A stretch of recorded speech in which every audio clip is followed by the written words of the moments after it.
San Cirilo de Alejandría. Obispo y doctor de la Iglesia. 444. Doctor de la Encarnación y de la Maternidad Divina de María. 8 de febrero de 2022. Una juventud oscura, revolver los libros de los Padrea, de Atanasio sobre todo, estudiar la elocuencia en los autores de la antigüedad clásica, recorrer los eremitorios de Sete y la Tebaida, recogiendo la experiencia espiritual de los grandes eremitas, recibir a las gentes en el patriarcado, aconsejar, contener y sufrir los arrebatos del patriarca.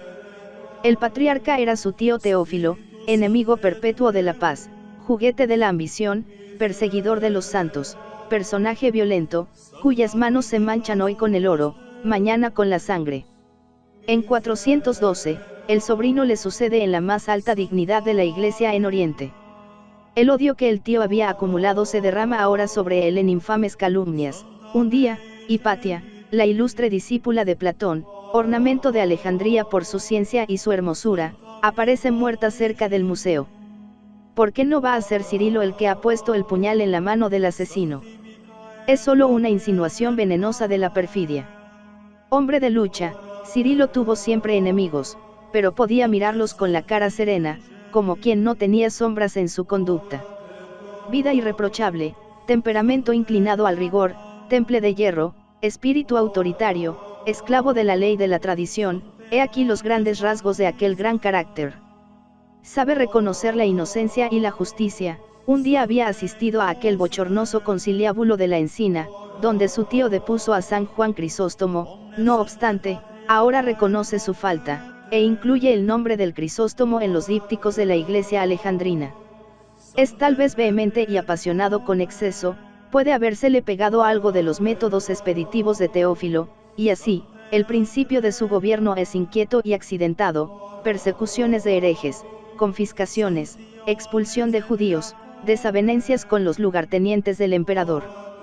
Cada año, como antes había hecho San Atanasio, Cirilo envía a los pueblos de Egipto una homilía pascual, donde se ven cada vez más vigorosos los rasgos de su fisonomía literaria, rigidez de espíritu, tradicionalismo doctrinal, pureza de enseñanza, erudición patrística, fuerza de estilo y agudeza dialéctica. Es el hombre llamado a convertirse en campeón del dogma, y aquí se encuentra su gloria sólida y pura, a falta de una simpatía que no podía despertar la gravedad imperiosa de su espíritu. La providencia ha ido formando su instrumento y preparándole para la gran obra de la Iglesia. Cirilo va a intervenir de una manera decisiva en la marcha de los anales eclesiásticos y del dogma cristiano, dando pruebas extraordinarias del poder victorioso de su razón y de la firmeza invencible de su alma. En 429 estalla estrepitosamente el problema nestoriano. Tal vez no ha habido ningún otro, en el campo de la teología, que tan profundamente haya sacudido las masas populares. En la corte, en los círculos aristocráticos, en los pórticos de las plazas, en los claustros de los monasterios, todos tenían los ojos fijos en los luchadores, a pesar de las sutilezas teológicas que la disputa envolvía. El pueblo, guiado por el certero instinto de la fe, seguía emocionado los varios incidentes de la contienda. Como en tiempo de las polémicas arrianas, una simple palabra era la voz de combate, Theotokos, que, traducida a nuestra lengua, significa, Madre de Dios. Un sacerdote de Constantinopla defendió un día desde el púlpito que esa expresión envolvía un absurdo teológico. El pueblo protestó indignado y sofocó la voz del orador, pero este fue defendido por Nestorio, patriarca de la ciudad imperial. Lejos de apaciguar los espíritus, la intervención del patriarca no hizo más que extender el incendio. En los desiertos egipcios, las colmenas monásticas servían con una inquietud amenazadora. El gran mundo y la corte, con el emperador a la cabeza, se declararon a favor de su patriarca, pero el pueblo estaba contra él. Augurábase una tempestad religiosa como la que había alborotado el imperio durante todo el siglo IV. El primer grito de alarma salió de Alejandría, y fue San Cirilo quien lo lanzó. Imposible comprender lo que se ha llamado la tragedia del heresiarca constantinopolitano, sin tener en cuenta lo que representaban Cirilo y Nestorio, Alejandría y Antioquía, Egipto y Constantinopla. Egipto estaba irritado contra la capital del imperio, porque acababa de arrebatar a su patriarca la primacía de honor en el oriente, Constantinopla tenía que vengar los atropellos inferidos unos lustros antes a su patriarca San Juan Crisóstomo por Teófilo de Alejandría. Por cada lado había resquemores de injurias, y a estos motivos de división vino a unirse la rivalidad entre las escuelas de Antioquía y Alejandría. Las divergencias en la exégesis escriturística, que caracterizaban ya en tiempo de Orígenes a los maestros de estas escuelas, habían engendrado tendencias opuestas en materia cristológica. Los alejandrinos, influidos por Platón, consideraban, ante todo, la divinidad del Verbo encarnado y la unidad íntima de su persona. Los antioqueños, más aristotélicos, analizaban muy particularmente la distinción de las dos naturalezas en el hombre Dios, deteniéndose con fruición en el estudio de sus experiencias humanas. Cada una de estas tendencias encerraba un peligro.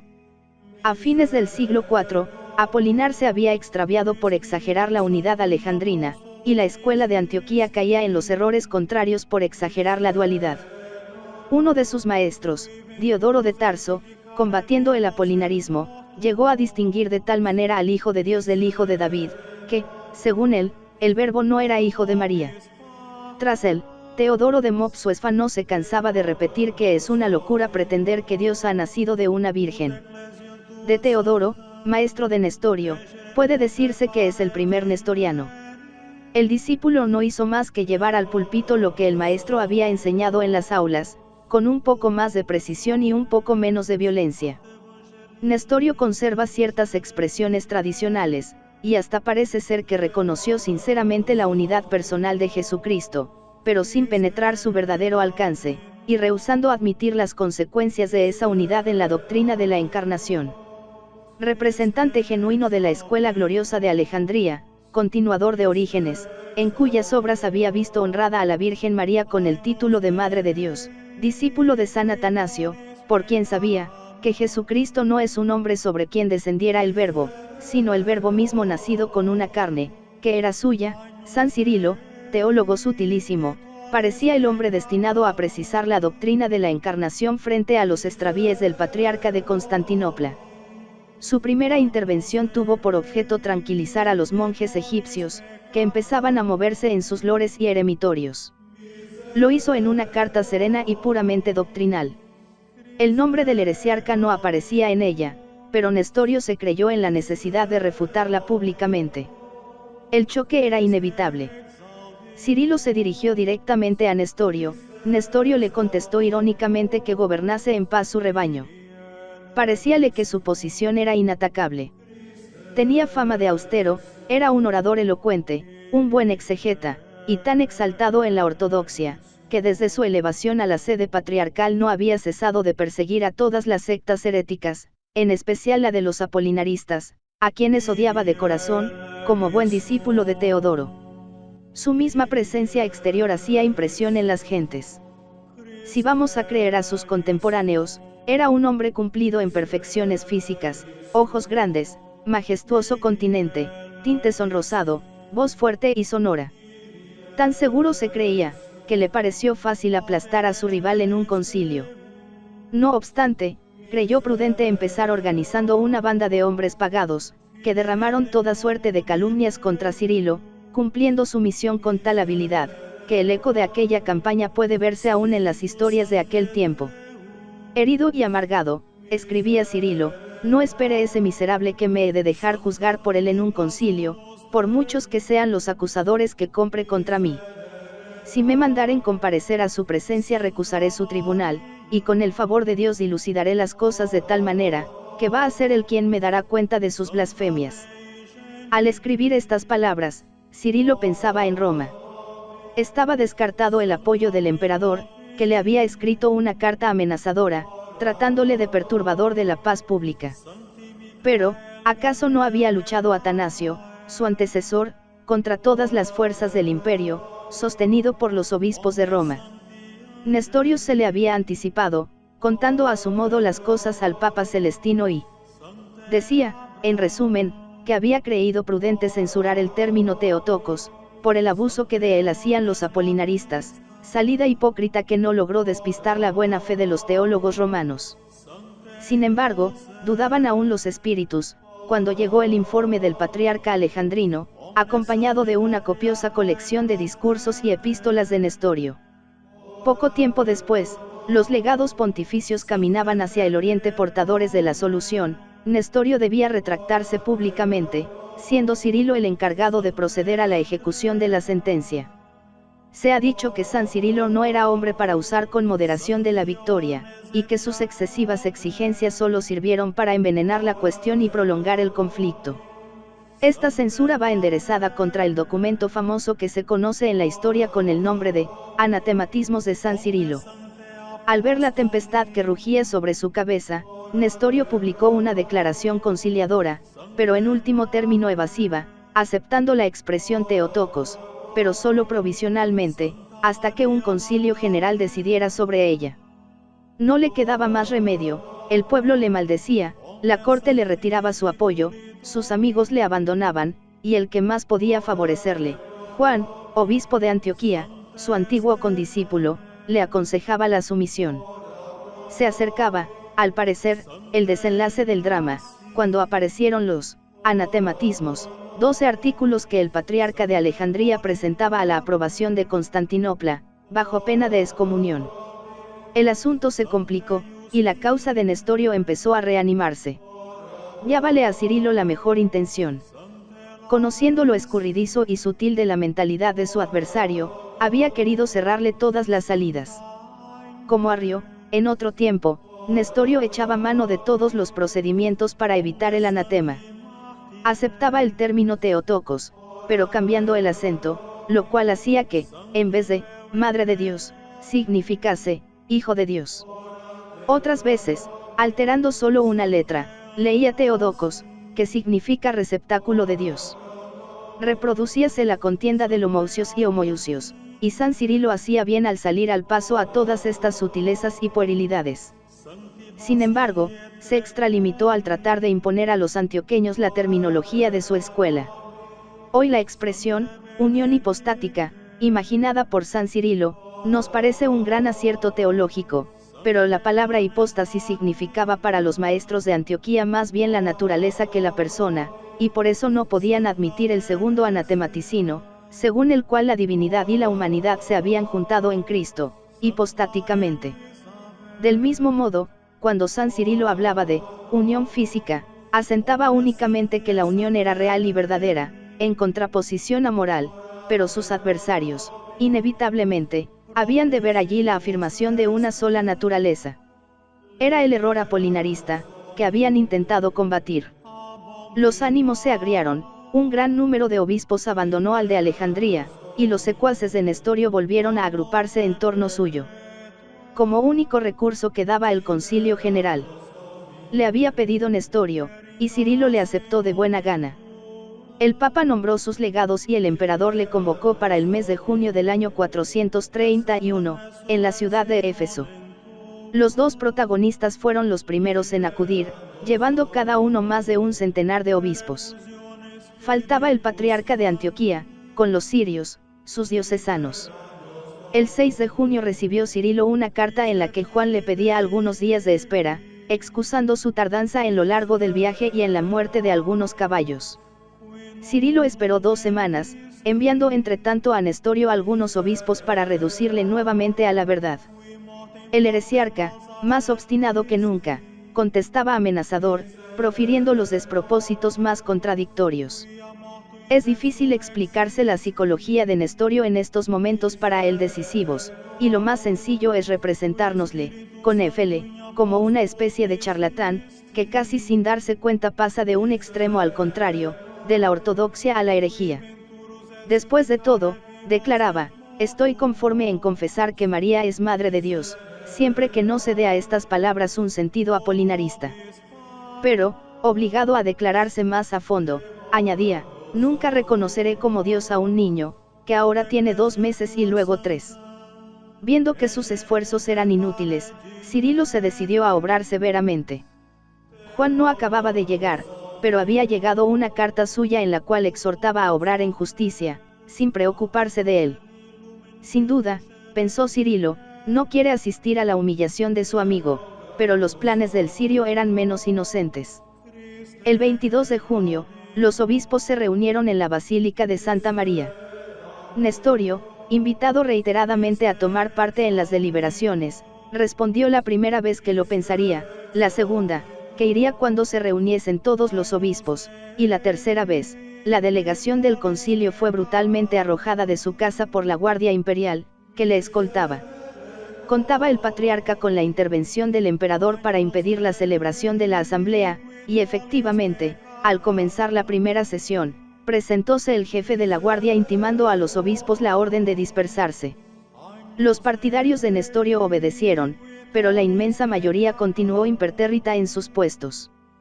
Discutióse escrupulosamente el problema durante un largo día de junio, y ya anochecía cuando se dio la sentencia, condenando, deponiendo y excomulgando a Nestorio.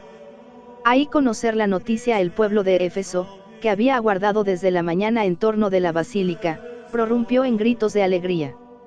Los obispos fueron aclamados y escoltados hasta sus moradas con turíbulos y hachas encendidas, y toda la ciudad se vistió de fiesta.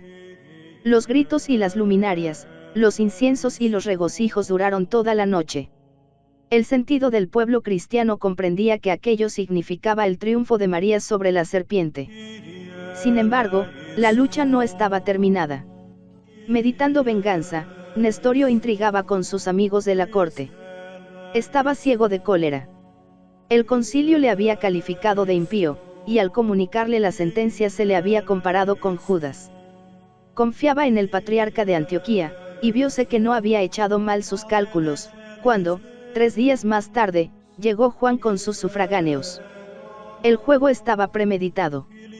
Sin sacudirse el polvo del camino, Juan reunió a los suyos y a los de Nestorio, y, sin citación ni discusión, depuso a Cirilo. Afortunadamente, el día 29 llegaron los legados del Papa, que suscribieron cuanto se había hecho contra Nestorio y el nestorianismo.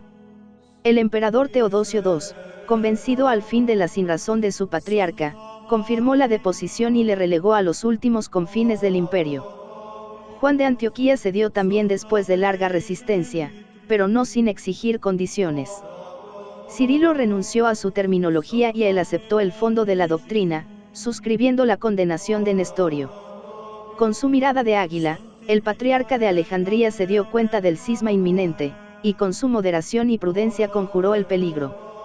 No quiso retractar los anatematismos, pero se guardó bien de imponer sus fórmulas a los disidentes. Así terminó aquel pleito famoso, de trascendencia fundamental en la historia del cristianismo y en el proceso del dogma. El problema era tan sutil, que muchos, no acertando a comprenderlo, se pusieron de parte del heresiarca. A veces se nos ocurre pensar si el mismo Nestorio advertía las consecuencias de su tesis. No han faltado en nuestros días quienes han intentado su rehabilitación, afirmando que expresó torpemente un sentir ortodoxo. Es una falta de buena fe o un desconocimiento del problema. Entre Juan y Cirilo, todo se reducía a una cuestión de palabras, pero en las afirmaciones de Nestorio era el dogma el que estaba interesado. Bastardeada la idea de la encarnación, quedaba destruida la economía de la redención. Aquí radicaba el argumento inconmovible de Cirilo, aunque el pueblo cristiano vio más bien la injuria que se hacía a su devoción mariana. ¿Dónde apoyaría su confianza en la Virgen, si se negaba la maternidad divina, fundamento de todos los privilegios y excelencias de María? Después del triunfo, San Cirilo se consagró a exponer y completar su doctrina, a contener, con menoscabo de su popularidad, los fermentos monofisitas de su partido, y a explicar las sagradas escrituras al pueblo alejandrino. Su interpretación es siempre mística y espiritual, como podía esperarse de un discípulo de Orígenes. La ley mesaque ha sido abrogada en cuanto a la letra, pero no en cuanto al espíritu. Al mismo tiempo se esforzaba por desarraigar los últimos retoños del paganismo, refutando los libros de Juliano el Apóstata, que aún hallaban ambiente entre los discípulos de Porfirio y de Celso.